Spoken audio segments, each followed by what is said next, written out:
Do opposites actually attract? This is an age-old question which has been talked about for decades, if not centuries. A lot of people are under the assumption that opposites do attract and in fact create really robust relationships, but there's other people who believe that opposites should not date, let alone get married.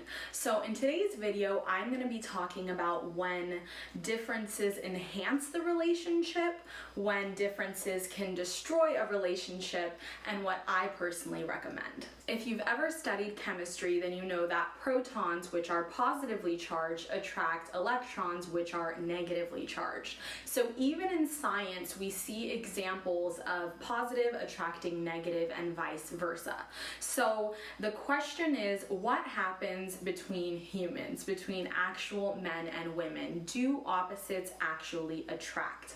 Well, when there are differences in terms of personality, in terms of interests, in terms of someone who's dominant versus someone who's submissive, these differences can actually enhance the relationship. Just think about it. If there's a person who's a lot more assertive and a little bit more dominant, they are naturally going to pair well with someone who is more submissive, who doesn't really like taking charge. That relationship is going to be a lot more fruitful versus a relationship between two dominant, assertive people who will tend to butt heads. Other examples of relationships in which differences thrive is when there's a difference in preference for music, when there's a difference in preference for food. This can actually create a much more exciting relationship because the person is going to be presented with new information, with new experiences, with things that are going to take them outside of their comfort zone. So for instance, let's say I'm a huge veggie and steak eater, but then I date someone who loves seafood and maybe more ethnic cuisines. Well, in that case, I'm going to be presented with new restaurants, new culinary experiences that I would have otherwise not had the opportunity to try. Another situation when differences truly shine is when it comes to personality types. So if someone is an introvert, they are naturally going to pair best with an extrovert because the extroverted person is going to help them in situations in which they would otherwise maybe feel a little bit awkward. The extroverted person can, start a conversation, keep a conversation going, maybe even introduce their partner to more social people, and this will in turn help the introverted person get out of their shell a little bit more. And on the other hand, an extroverted person who pairs with an introvert can learn new ways to have fun while being alone, or really learn to love their solitude and find peace even when they're not surrounded by individuals. So in this case, introverts and extroverts actually pair very well together, although from the first glance you would think, this seems like a weird match. That person is so popular, so social, so magnetic, and maybe their partner is a little bit more socially awkward or more reserved and conservative.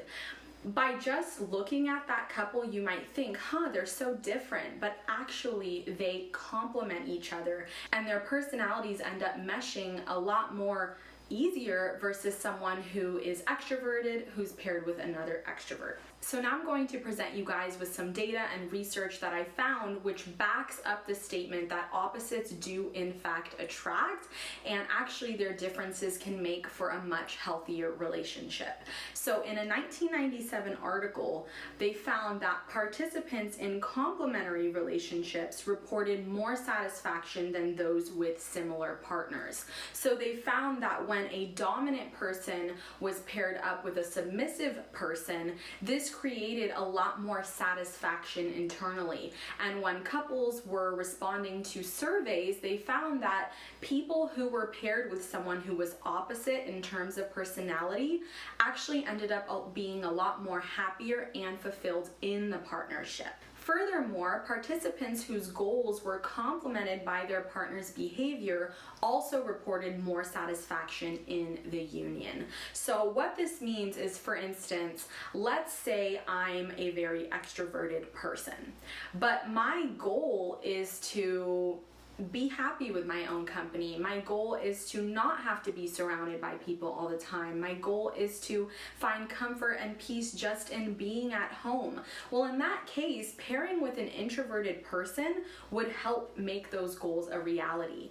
And if you think of an introverted person, their goals are probably to get out there more often, to be invited to more events, to have more interactions in which they're able to discuss and debate. And in that case, pairing with an extroverted partner would also bring them more satisfaction in achieving this goal. Another piece of data which is super interesting and also backs the claim that opposites attract is found by the Myers-Briggs personality test. So I'm not sure if you guys are familiar with this test.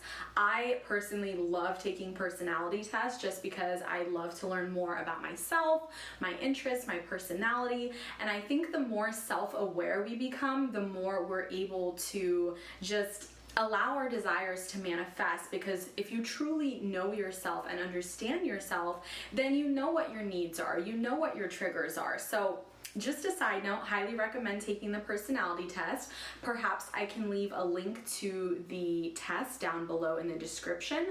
They're generally free. It does take some time to answer all the questions, and I do recommend to always go with like your first gut answer, because sometimes when you spend a lot of time reading the question, you end up answering different from your true innate nature. So try to just go with your first response. Aside from that huge tangent, the nice thing about tests such as the Myers-Briggs is they provide researchers with so many answers when it comes to compatibility, when it comes to relationships, and when it comes to different personality dynamics. So upon studying thousands of people who have taken this test, they found that most relationships involve people who are opposite. So a little bit more info about the Myers-Briggs personality test. Once you complete the quiz, you're given a 4-letter acronym, and that's basically your personality type.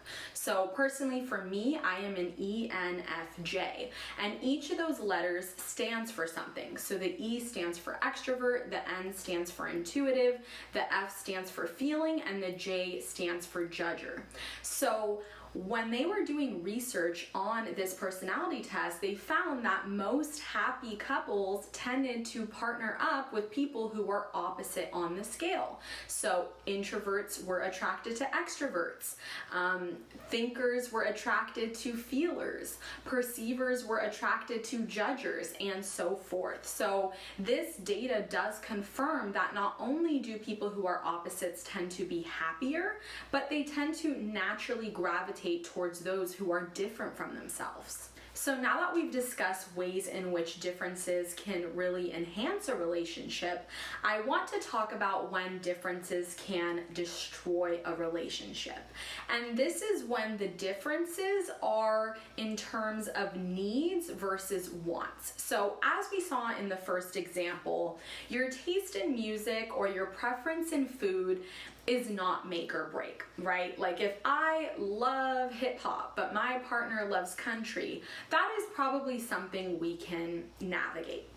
However, if I wanted to have kids and start a family, and that was a value of mine, and I was trying to date someone who had no interest in getting married or starting a family, now that is a serious mismatch in values. Problems arise when there is a mismatch in values as well as a mismatch in goals or lifestyle. So if I am a very active person who enjoys nature, going on walks, going to the gym, and I'm paired with a lazy, inactive person, that is going to create friction, because not only does this person share almost zero hobbies or interests of mine, but their entire lifestyle is the polar opposite of mine. So in that case, it's really hard to find common ground because your entire lifestyle is different. And you can see this across the board. There are some people who think that they can maybe get by with marrying someone who has different political beliefs or social beliefs, but studies have shown time and time again that Things like that can break a household. When your mom and dad have different views on abortion and taxes and things of that nature, it can really cause rifts later down the line, because then it's a matter of your values. It's a matter of how you see the world. It's a matter of how you want to raise your kids. And obviously, it's a much bigger problem when it's something that's so deep rooted and close to our identity, right? Like, a lot of us associate our political beliefs, our lifestyle decisions, our values as an integral part of our identity. And if we're then matched with someone who finds no common ground in that, or even worse, doesn't even respect what we believe in, then it is just going to cause disaster. So now I'm going to talk about some studies that found when differences can actually destroy a relationship. So Angela Bond, an associate psychology professor at Wellesley College, found that of different variables being measured, including attitudes, values, recreational activities, and substance use, there was similarity within 86% of those variables. More specifically, she found those who were close friends or romantic partners shared similar beliefs about gay marriage, abortion, the government's role in citizens' lives, and the importance of religion. Furthermore, a 2014 research paper found that better educated people tended to marry other better educated people.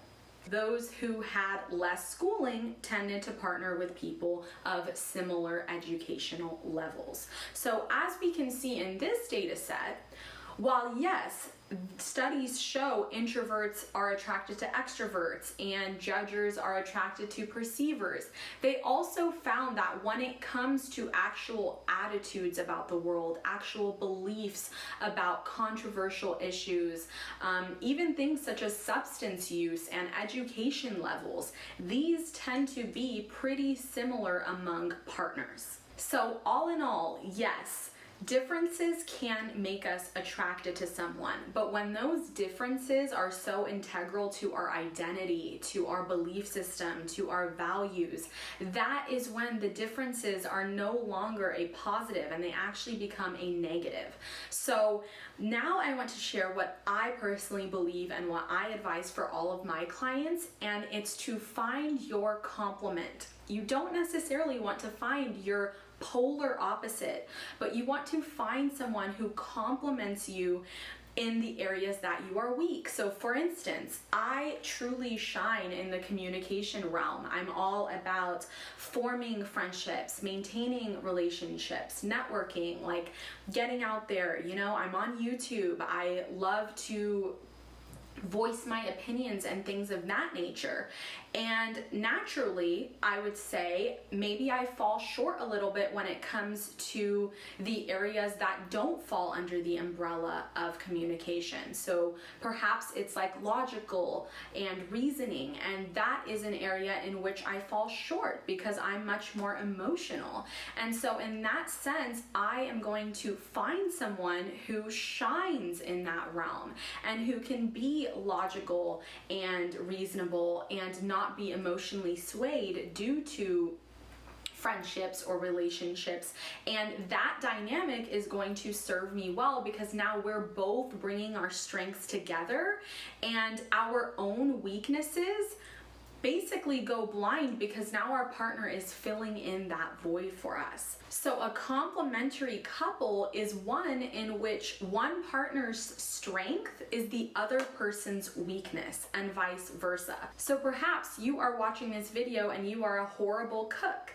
Well, in that case, your complement would be someone who loves cooking, who enjoys creating new recipes, who knows how to put together a grocery list. On the other hand, they shine in an area in which you are weak. So this is why you see a lot of times couples coming together and maybe one of them is super frugal, knows how to set up a budget, is really good about haggling and getting a good rate. And then there's the other person who maybe isn't as good in money management or doesn't have much of a financial plan.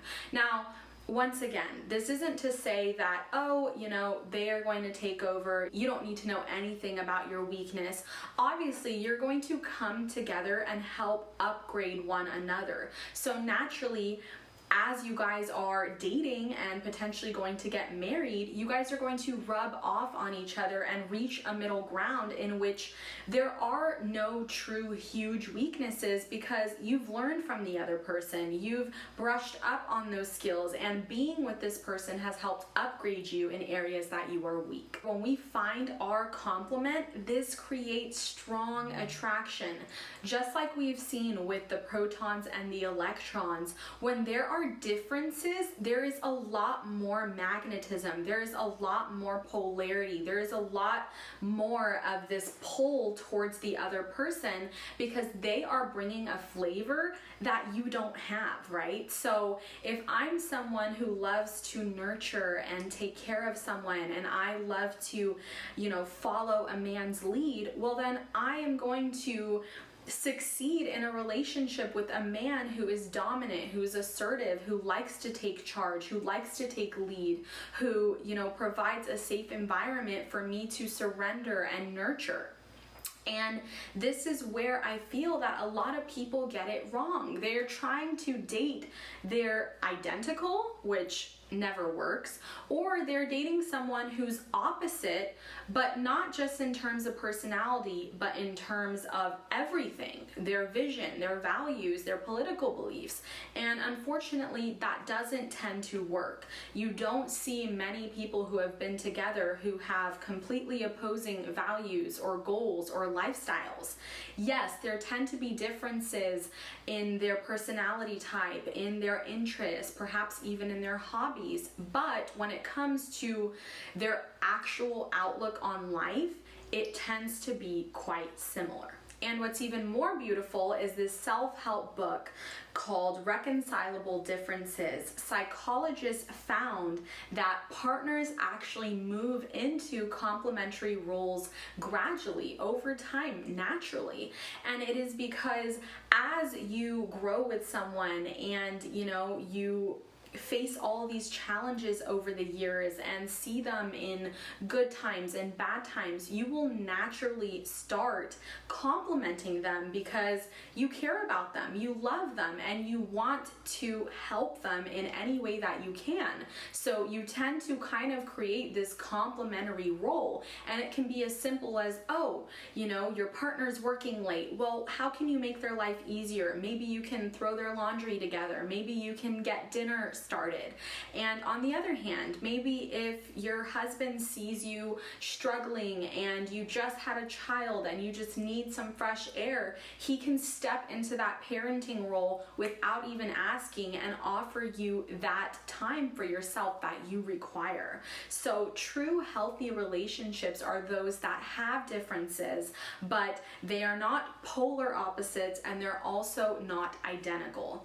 And they naturally want to complement you over time to make your life better, to make your life easier. That is the whole point of a partnership, right? Is to be a partner, to act in a way that serves the other person. And so once again, each dynamic is going to be different, and each person is going to bring out a different type of energy from you, because you are going to be complimenting them in the ways that they need help, and vice versa. They are going to be stepping up to the plate in the areas that you fall short.